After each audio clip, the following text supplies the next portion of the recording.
Biyernes ng hapon, prosesyon dito sa Calbayog City, Samar.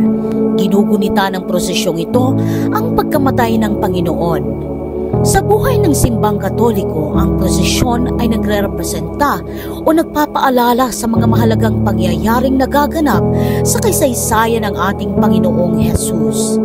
Ang Biyernes Santo ay isang sagradong araw na ipinagdiriwang ng mga Kristiyano tuwing Biyernes bago sumapit ang Pasko ng pagkabuhay. Isa itong natatanging araw dahil inaalala nito si Jesus. Naniniwala ang lahat ng mga Kristiyano na namatay si Jesucristo sa krus para sa mga kasalanan ng mundo. Kaya tinatawag itong mabuting Biyernes.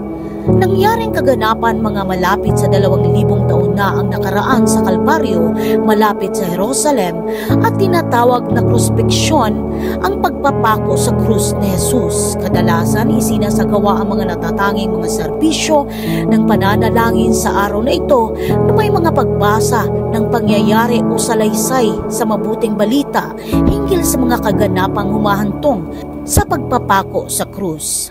So ayan mga Bebe Loves, natapos na ang procession, madami pa rin nag-a-attend ng procession. So ayan, maraming salamat po. Yan lang.